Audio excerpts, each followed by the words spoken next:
Hello and welcome to New Central Television. I am Dapo Adegboye. The top stories at this hour. Usman Ododo set to take oath of office as Kogi State Governor.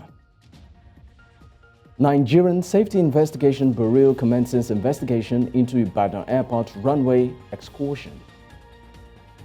Now, Zimbabwe's opposition leader Chimisa seeks fresh start with new party. Details in a moment.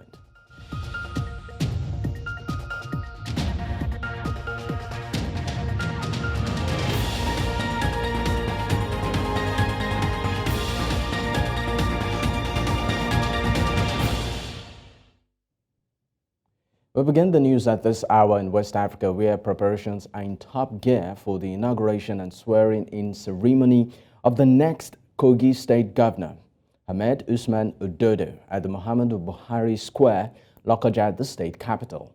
Ododo will be the 7th civilian to occupy the office of the governor since the creation of the state on the 27th of August 1991, out of Benue and Kwara State.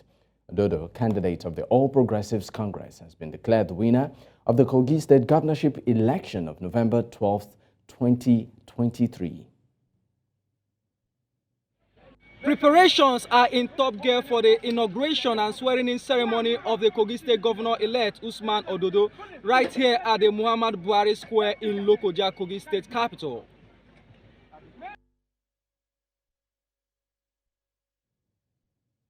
Now, News Central's Marvelous Obomanu joins us live from Lokoja, the Kogi State capital, for more on this.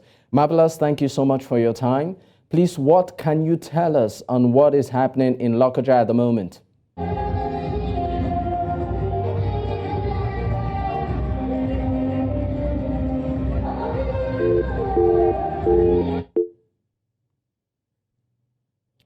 Right, we of course. Marvelous, are you there? Yes. All right, great. Now, can you keep us up to speed? What is going on at the moment at the Muhammadu Buhari Square? All right, of course, you know that today is the swearing-in and inauguration ceremony of the 7th democratically elected governor of Kogi State, Usman Ododo, and his deputy. So right now, the Muhammadu Buhari Square, you can see the colorful, serene environment. We have dignitaries making their way into the VIP section. We have the police officers, we have journalists, we have people, representatives from the 21 local government areas in Kogi State here visibly present. And of course, if you can see, we're also seeing ambulance. We can also see federal firefighters. We can also see some medical teams on ground in case of there is any emergency. For now, the inauguration has not started yet. We are still expecting the governor-elect and his deputy and other high-profile government workers to, make their way into the, Muhammadu Buhari Square. Of course, you know that the president traveled, and of course, the vice president will be in Abuja to take care of some exigencies of governance. So we are not expecting those two to be here, but we're also expecting some top government functionaries to be here to witness, the swearing in. All right, now from what we can see on the screen, it appears like the venue is yet to be packed. What time exactly is this meant to commence officially? What we know is that the event is supposed to start by 10 a.m. So we still have some minutes to 10. So probably by then it will commence. But we have a very few number of dignitaries here present. So before 10, we're expecting most of them to be available so that the event can kick off. All right. Now, the election that produced the governor, of course, we understand, has been widely criticized. Now, can you shed some light into the reason for this? And do you think, in terms of attendance, I'm talking about the residents of Kogi State now, that would affect it in any way? All right, well, you know that, of course, some residents of the state will be happy that the state is having a new landlord, a fresh governor. But there are some other worrying statistics which should worry the residents of Kogi State. Now, I can tell you that the entire population of Kogi State stands about 4.5 million, and of course, a 3.6 trillion, GDP. Now, the unemployment rate in Kogi State from when Governor Yaya Bello took over was 17%. Now that unemployment rate grew to 39%, and now we have about 61% of people of Kogi State living in multi-dimensional poverty.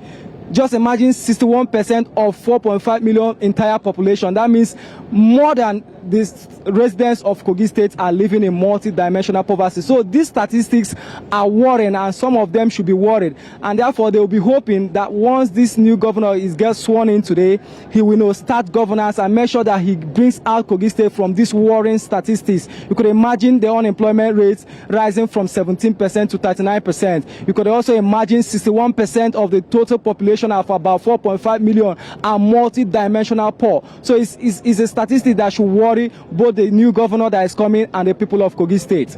Now, looking into the future, how do you think the people of Kogi State feel about, having a new governor, particularly in the aspect of giving them the dividends of democracy? Are they hopeful for the future? Are there concerns, or do they think that because of the, affiliation with this current governor and the old governor, it might just be tied to the apron strings of the former administration? All right, of course, what is happening in Kogi State this morning is not just a change of government that is not new. Of course, it's just like having a new Nigerian jersey where somebody is wearing jersey number 9 and the next person coming up is wearing jersey number 10. It is still the APC-led government. And so this person is taking over from the developmental strides that Yaya Bello has gotten so far. And for the enthusiasm level of people of Kogi State, yes, when you know that when a new person is coming on board, there is so much expectation, there is so much excitement in the air that yes, this person is coming, he will bring in, fresh blood. And you know that this man has not been outside the government for long. He's inside the government. He's the Auditor General of local government. So he's been around government for long. So he knows what the problems are. But of course, let me take you back a little to what brought him to power. You know that during the election, the top contenders, talking about the STB candidate, Moretala Ajaka, and the PDP candidate Dino Melaye, they were all opposed to his election,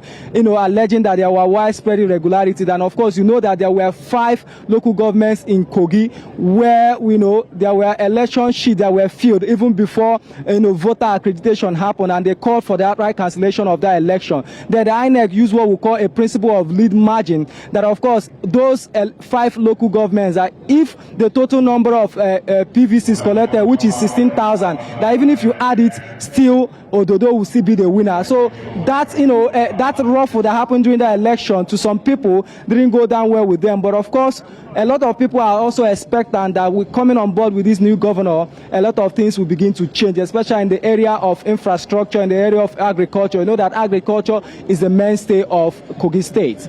All right, now just away from the new governor, let's talk about Yaya Bello briefly. What do you think the people of Kogi State will remember him for?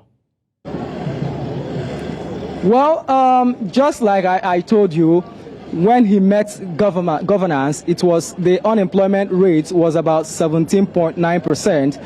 And now he's standing about 39%. And of course, we'll have more of Kogi indigenes who are now multidimensionally poor when he assumed, responsibility as the chief security officer of the state. So that, for some people who are, aware of what is happening, I mean, that legacy is one that a lot of people will frown with. But irrespective that we've had that kind of worrying statistics, there are other places the governor had also made some landmark achievement in terms of development, in terms of putting some 1 or 2 infrastructures mainly within the state capital here in Lokoja. So as a man, you might not be 50% good, you might not be 100% bad, so it's just 50-50. So there are some who will remember him for good, especially those his administration favored, and those who are living above the poverty line would also be worried. So some of them will be expecting that this new government that is coming will do well to bring them out of the poverty they are into. All right, Marvelous, before I let you go for now, how would you describe the security situation at the venue? Well, from what we've seen since 6 o'clock, we got down to this place till now. We are seeing a good number of security personnel. We have the mobile police officers. We have the Department of State Security Services. We're also seeing some private security officers. They are here on ground, making sure that anybody who is getting entrance into the Muhammadu Buhari Square are properly identified. Some of them will have their, if you're a journalist, you must have your press tag. Then if you're also walking around here, you must have your tag to properly identify you you to come into this place. So the security level, I can tell you, is a bit tight. All right, marvelous, Obomanu. Thank you so much. And of course, stay safe. And still on the news at this hour, Rivers State Governor Nyesom Fubara has sworn in 9 renominated commissioners in the state. The swearing-in was conducted at the State Executive Council chambers of the Government House in Port Harcourt on Friday. The commissioners are said to be loyal to former Governor Nyesom Wike, earlier resigned their appointment in the heat of the political tussle between Wike and the governor. However, the Rivers State House of Assembly rescreened and reconfirmed them as part of the agreements contained in the 8-point agenda following the intervention of President Bola Tinubu in the political field between the governor and his predecessor. Congratulating the commissioners, Fubara urged them to do what is right for the state. The Kogi State Police Command says one 37-year-old woman, Bilikisu Kazim, was killed while some others were kidnapped during an attack along the Lagos-Ibadan Expressway on Friday. The incident reportedly occurred at the Bamboo area along the Lagos-Ibadan Expressway inward Lagos. Among those kidnapped was the chairman of the Lagos State chapter of the People's Democratic Party, Philip Aivoji, and some other party chieftains. The abductors are demanding 200 million naira for their release. The governorship candidate of the Lagos PDP in the 2023 general election, Abdulaziz Adeniran, said Aivoji was taken by hoodlums and described the unfortunate incident as a disturbing dimension to the growing insecurity in the country, especially in the southwest. We'll go on a quick break. When we return, we have more stories. Stay with us.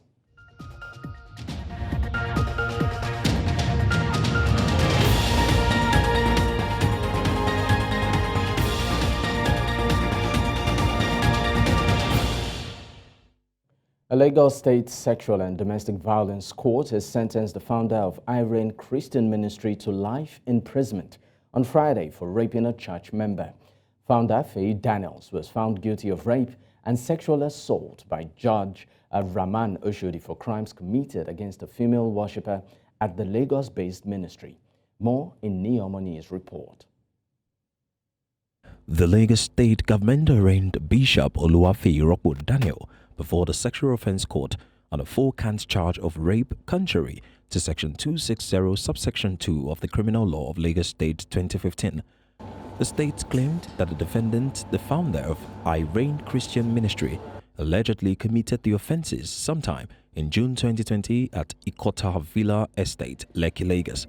Whether you freeze my accounts or you pay bloggers to speak against me or to write in newspaper, the counsel of Jehovah will stand.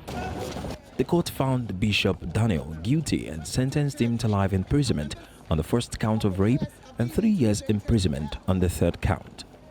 The court found him guilty of the fourth count charge against the first complainant. They found him guilty of rape. That carried a life sentence. But the court, in its wisdom, said that the prosecution did not establish enough evidence in the second count of rape against the second complainant. But the court further went to find him guilty of sexual assault against the third complainant, but did not find him guilty of attempted rape. We want to say thank you to Lagos State government for saying no and zero tolerance to any form of gender-based violence. Today is landmark. This is a victory we didn't see coming. We knew we were going to have victory, but we didn't know it was going to be like this. This sentencing comes at a time when more church leaders and pastors are being accused of sexual abuse. It has also told survivors who have been brutalized, who have been, have one way or the other be victimized and traumatized by men of the cloth, that they have a voice and that when they talk, we will listen. Justice has been served, and this is giving us joy that we can still rely on the justice system of Nigeria. In my own case, and I think that is the only regret I will be having in my life, that I didn't take TB Joshua to court because I was not well guided. As a man, I'm ashamed that we still have men who feel they can rape women, they can sexually assault women, and nothing will happen. Because see, if you know that the lady you're about to mess up with, if you know this will happen to you, you won't dare. Sexual rights activists believe the position of trust and authority that clergy hold makes these crimes particularly shocking and deserving of serious consequences. The sentencing of Bishop Daniel is seen as a warning for would-be offenders that sexual crimes will not be tolerated, even for those in leadership positions. The expectation is that all institutions must work to ensure a safe environment for citizens. In Lagos for News Central, Ni Omani. To discuss this, I'm joined by Antonia Janagbon, Executive Director, Bruised But Not Broken Rape Survivor Foundation. Thank you so much for your time, Antonia. You're welcome. All right, now, given the nature of the crime, what do you think of the sentence? We're very glad that we got justice. This has taken us a long time coming. The case was first reported to us in 2019, but it was officially reported to the police in 2020 because we have various victims. We have different sets of victims. We have some in Lagos, some in Abuja, some in Kaduna, in Ibadan, in Ilorin. They're just spread all over Nigeria. We thank God, we're grateful, and we thank God for the victory that came at last. Now, I mean, as a result of the fallout of this particular case, do you think the church has a special responsibility to address sexual violence and prevent it from happening? Yes. First of all, we need to let the church understand that sexual violence is not a religious crime. It's not a family affair. Sexual violence is an offense. And if you live in a state like Lagos State that has zero tolerance for any form of gender-based violence, sexual violence is a crime. It's a crime that will be reported to the police. It's a crime that will be prosecuted in court. It's a crime that when you're found guilty, you will pay for it.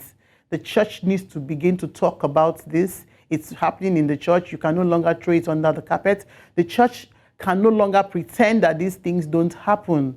And we're saying that clergy who take advantage of vulnerable people, I mean to say, should be careful because your day of reckoning is coming. Now, let's also look at the aspect of public awareness, both for those that, have been victims of this very unfortunate incident and those that maybe think they can get away with it. What do you think can be done to further enlighten the public that, number one, if you've been abused, there's a way you can get justice, you can go about it, just like what we saw in that video that the lady said if she had known any, she had been guided, maybe, she would have, gotten some sort of justice. And also for those who think they can always get away with it, that there are repercussions for every action. What do you think can be done to further create that public awareness? Okay, I always use Lagos State as my case study because I live in Lagos State. So in Lagos State, there's an agency called the Domestic and Sexual Violence Response Agency. It's an agency that caters to any form of gender-based violence. If you have been abused, like we say, help is available. The first thing is that as advocates, we believe your story. We will not trivialize your story. We will walk you through the journey to get justice and the journey to wellness. Apart from getting justice, there's also the journey to wellness because it's a traumatic experience that can mar someone's life for life. So, and for those who think that they can do it and get away, it's no longer business as usual. Like I posted something yesterday, I said, under the Lagos State criminal law, rape carries the penalty of life imprisonment because I've seen so many comments saying this sentence is too harsh. No, it is the Lagos State criminal law that is operated in Lagos State and the crime was committed in Lagos State. It is no longer business as usual. And for those who have been abused and they haven't spoken up, we're saying that speak up, reach out, help is available, and justice is a must. All right, let's also look at the aspect of how you do, like civil organizations like yourself, how you conduct due diligence to ensure that cases are genuine, right, and not vilifying. So how does that work? Okay, the first thing is when we get a complaint, we go to the police.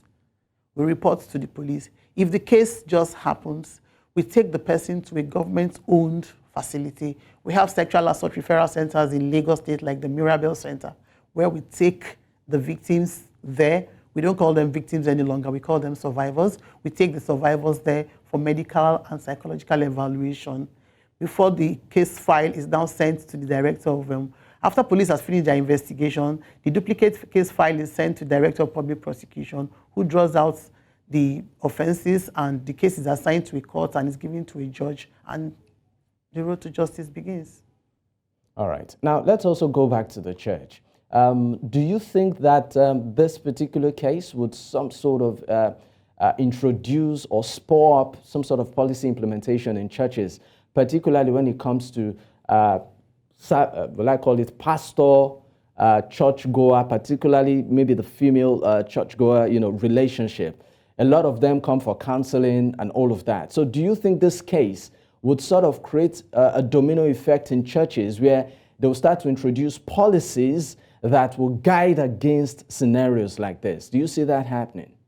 Yes, I think more of it will happen, but we already have churches who have policies on ground. I know of a few churches in Lagos who already have those policies, and this is going to serve as a deterrent, like we'll always say, to those who think that you can use your position of influence to take advantage of the people who are under you. What happens mostly in church is the pastor uses a form of manipulation and mind games on the victims. Like, I wish a lot of people were in court yesterday when the judge was reading out the judgment. He took his time, almost 3 hours, to explain in details so that the layman can understand the gravity of the offense that was committed by this particular clergy, Bishop Faye Daniels. And one of it was the fact that there's a praise and worship leader, one of the complainants, who gave her testimony and said that he took her to his office. He stripped her naked because he said to her that the money you used to buy everything you're wearing, I gave to you. And he said to her, I will teach you how to sin against God. And after you come out, you will lead praise and worship, and the presence of God will still come down. In fact, there was shock inside the court. Yes, and there's another complainant who said that he uses the portraits of the founding father of the Christ Apostolic Church, Prophet Babajide, and he will put the portrait on the bed and he will play Christian songs just to manipulate them to say that Prophet Babajide wants to speak to them, and he convinced them that Prophet Babajide speaks to them through sex, and that sex, they conduct deliverance through sex. And when the judge was reading it out, people in courts, they were just screaming like, how? But that was the kind of manipulation he was doing. Some of them, he would tell them to resign their job and come and live in church. There was one of them, he told the girl to leave her parents to come to church. The girl's parents went to the police to make an official report. And Bishop Faye Daniels told the girl to go to the police, to go to another police station to tell the police that she's not missing, that her parents should stop looking for her, a 19-year-old. So he lures vulnerable children away from their families. And I need to let Nigerians know that another thing he does is he makes these children to denounce their parents, and they begin to bear his surname. So every person who goes to that church bears his surname. It's like a cult-like thing. I think the government needs to put their searchlights seriously on the religious leaders in Nigeria, not just the Christians. And I need to say this, for the people who are still stuck there, I pray that very soon that they get their own deliverance and they leave. Antonia Ojenagwan, thank you so much for your time and also your insight. Executive Director, Bruised But Not Broken Rape Survivor Foundation. Once again, thank you. You're welcome. Still on the news, the Lagos State government on Sunday announced a ban on the usage and distribution of styrofoam and other single-use plastics in the state with immediate effect. A statement signed by the Commissioner for the Environment and Water Resources, Tokunbo Wahab, said the decision was reached following the menace that single-use plastics, especially non-biodegradable styrofoam, was causing on the environment. Now, News Central's Bettina Mweli tells us more. The Lagos State government's recent move to impose a ban on the use of styrofoam is generating reactions, highlighting the complexities of environmental regulations in metropolitan regions. I don't feel happy at all. I feel bad because there's some people that is only what they sell. If they stop it, how are they going to make their livelihood living? It's very, very okay because it's causing a lot of dirty around. People don't keep them. As soon as they use them, they don't dispose them properly.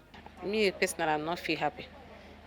Actually, if we stop it, where are we going to start? Because some of us, that is where we eat in our family. So government or states, whatever, they will know what to do to stop people that are using it along the road to sell. Styrofoam, also recognized as expanded polystyrene, has served as a widely used packaging material for many years, owing to its lightweight and effective insulation properties. Foamed polystyrene is made into insulation, packaging, and food containers such as beverage cups, egg cartons, and disposable plates and trays. It contains some chemicals that are carcinogenic, and these can, cause cancer and other health-associated risks. When it comes to styrofoam, it is long overdue for the ban. Over the last few decades, there have been multiple debates about whether plastic foam, also known as polystyrene, is biodegradable or not. From start to finish, plastic foam production relies on harsh chemicals. Now that the styrofoam has been banned, so you're going to think outside the box, invest in your R&D research, and also help bring innovative solutions, innovative and sustainable packaging material. So we also have, as part of alternative, you don't want to eat in or bring your own plate. You can also purchase their bamboo products that are made from bamboo material, really. So you can also use bamboo plates, you can use your stainless plates, so there are actually many, even paper plates. There are some paper plates that are actually very biodegradable and eco-friendly, so you can also use that as an alternative to using styrofoam. While the jury may be out for an exact amount of time, the unsettling truth is that polystyrene does not decompose. It's not a question about how long it takes, but rather about understanding just how dangerous the cycle of plastic foam is. In Lagos for News Central, Bettina Mwili. The Nigerian government has concluded plans to rename the Ministry of Information to the Ministry of Information and National Orientation in order to help drive the adoption of key national values. This was as the Minister of Information received a new national charter from the National Orientation Agency as part of efforts to drive national rebirth. News Central's Amadine Uyi tells us more. Nigeria, the largest country in Africa, also has the largest youth population in the world. With a median age of 18.1 years, about 70% of Nigeria's over 200 million population is under 30, while 42% is under the age of 15. While many of these youths remain unemployed, Nigeria has also suffered from high levels of insecurity perpetrated by these youths. Thus, they need to answer fundamental questions many believe are affecting the fabric of the nation. How can we correct these abnormalities and chart a new path that will lead us to the great heights that we truly belong to? How do we forge national cohesion and unity from our differences? How do we build a reputational capital out of our country, at home and abroad? How do we ensure that the right behaviors and attitudes are the ones that are celebrated? With insecurity and crime at an all-time high in Nigeria, the need for national reorientation and the adoption of a value charter has become apt. Nigeria's federal government recently received a value charter from the nation's National Orientation Agency, expected to drive wide-scale reforms and national rebirth. This event marks another milestone in our evolution as a nation, bringing our various sub-national values together to create a national culture that speaks to our common destiny. The components of the Charter are not new inventions. These national values are time-tested precepts that have guided our people and societies for centuries. However, we have not made any conscious effort in the past to aggregate our various sub-national values and cultures to evolve a national culture that will guide our lifestyle as a people. The value charter issue, as we know as Nigerians, is a critical component of any sustainable development in the country. Because no matter the level of infrastructural development and sustainable development, it has to be premised on some foundation. Nigeria's Minister of Information says government is committed to implementing recommendations made in the Charter and will change the name of its Information Ministry to reposition it to drive national reorientation. I have the assurances of the National Orientation Agency, led by its able chief executive, that various innovative approaches and socialization strategies will be employed, and to ensure that the Charter becomes part and parcel of our personal and collective existence as Nigerians. In his desire and in his quest to reorient Nigerians, the President has chosen to rechristen or to rename the Prime Minister of Information and National Orientation. The emphasis here is on national orientation. The Charter contains 7 core promises from government to citizens, including 7 commitments expected from citizens to the nation. In Abuja for News Central, I am Amadine Uyi. Nigeria's National Assembly says that it has commenced the process of amending the nation's Petroleum Industry Act and the Nigeria Extractive Industries Transparency Initiative Act to ensure strong legislative provisions for a cleaner energy transition. This was made known by the chairman of the House of Representatives Committee on Petroleum Resources Downstream during a meeting with officials of the International Extractive Industry and Transparency Initiative in the nation's capital, Abuja, to discuss ways the sector can be further improved. Now, News Central's Idong Joseph tells us more. Leading the delegation to the Parliament with a view of advancing transparency and good governance in the extractive industry is the Deputy Executive Director of the Global Extractive Industries Transparency Initiative. While receiving the delegation, the chairman of the House of Representatives Committee on Petroleum Resources Downstream revealed that the process of amending the nation's Extractive Act has commenced, with an intent to ensure that the sector becomes more transparent and the initiative can prosecute persons and companies that infringe on the nation's laws. We have secured the partnership and support and commitment of over 70 federal lawmakers as would-be co-sponsors for the critical bills which seek to review some provisions of the NETI Act and which we believe will help to fully realize the objective of NETI, expand and achieve the desired transparency in the extractive industry. We are not pleased with what we are having. We are not pleased with what we've seen.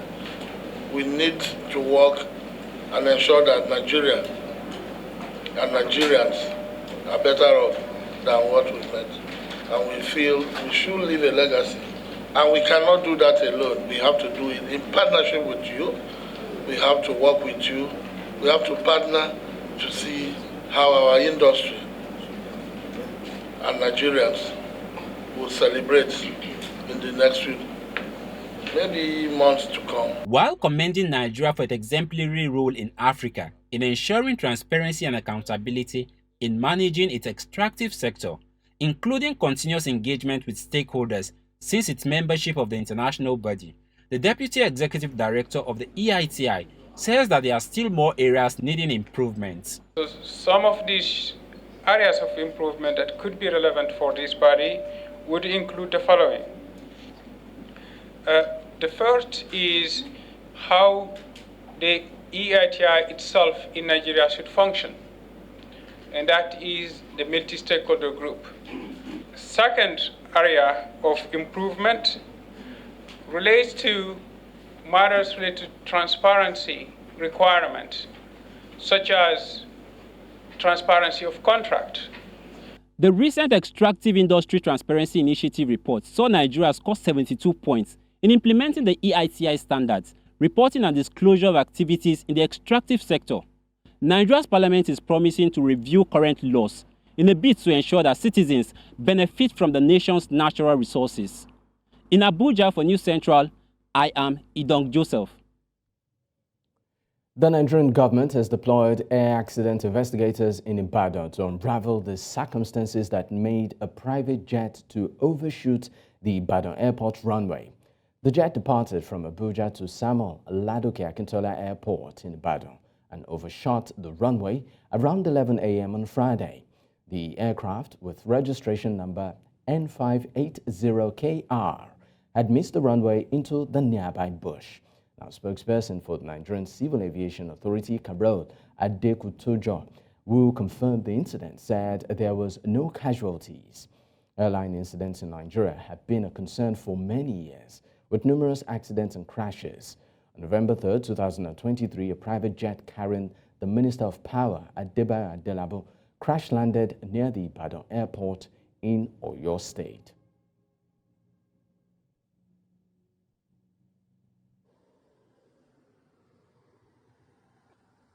We'll go on a quick break. When we return, we have more stories. Stay with us.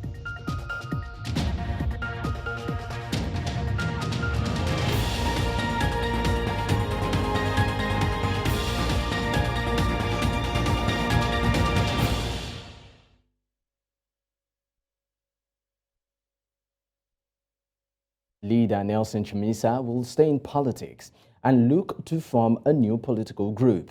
He made this known a day after he quit his own party denouncing government infiltration.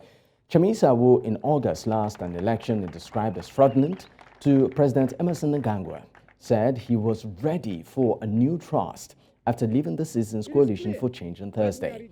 He decided to exit the coalition party he formed only 2 years ago to draw a line in the sand after it was hijacked by the ruling ZANU-PF party. We have seen a new infraction, the illegal recall of our members of parliament and even councillors, instigated by Mr. Mnangagwa, instigated by ZANU-PF. Why so? Because they control parliament, they control the Zimbabwe Electoral Commission, and of course other state institutions. Which institutions they are using to try and decimate the alternative. As for me, I have nothing to do with the condemnation.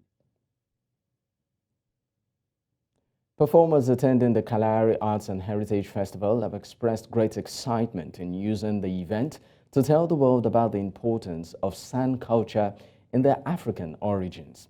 The festival is an annual event in the Northern Cape province that celebrate the indigenous San communities of South Africa in music, dance, and arts. To discuss this live, we are joined by News Central's South African correspondent, Bongani Sisiba. Bongani, thank you so much for your time. All right, so over to you, Bongani. Good morning, Dapo. Good morning. Good morning, Dapo, Great. and good morning to our viewers. All right, so what's going on? Give us an update. Dapo, I can hardly hear you, but let me just talk about what is happening here, because I can hardly hear you. Like I promised yesterday that to our viewers, that I'll be here. I am here, and as you can see, my background, this is a cultural group from Botswana that is now performing here. And you can see how lively it is.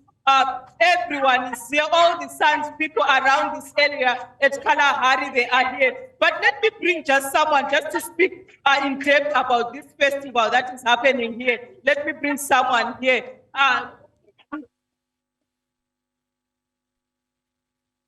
As you can see, what the meeting is happening here.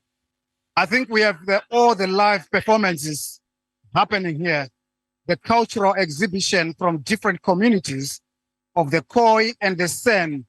And these are coming from countries such as Namibia, Botswana, as well as South Africa. So we are quite happy that we are doing a cultural exchange with different people that are coming from these different groups. And these performances are exposing us to the culture of the San and the Khoi, from the way they live, the values, and also how we relate to the environment and also the cosmos. And this makes us who we are today because we got it from the first nation, that is the San and Khoi. So we are happy to be here today. Okay, Dapo, let me just grab someone else, a performer here, and just hear how excited they are to be here. Morning, say, how excited are you to be here? Good morning. I'm excited because it's my first time here at Philandersbron, because after we received the invitation, I was very excited to see other cultures also. And which dance group do you belong? I belong to the Voice of Varambat dance group because we are from Namibia.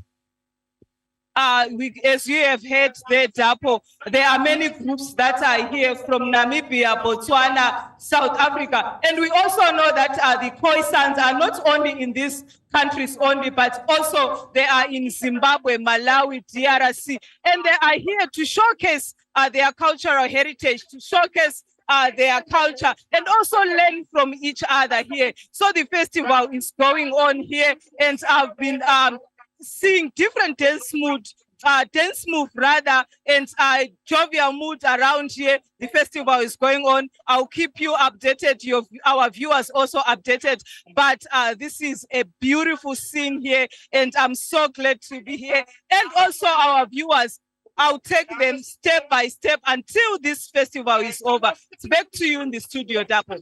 Thank you so much for the update, Bongani, and ensure you had fun. And that's a wrap on the news at this hour. But before we go, another look at some of our top stories. We told you that Usman Ododo is set to take oath of office as Kogi State Governor. Nigerian Safety Investigation Bureau has commenced investigation into Ibadan Airport runway excursion. And finally, we also told you that the Zimbabwe's opposition leader, Chamisa, is seeking a fresh start with a new party. Don't forget to send in your eyewitness report to the WhatsApp number on the screen. You can also follow us on social media. We are at News Central TV. You can watch us live on DSTV channel 422 Star Times, channel 274, Apple TV, and YouTube. Thanks for watching. I am Dapo Adegboye.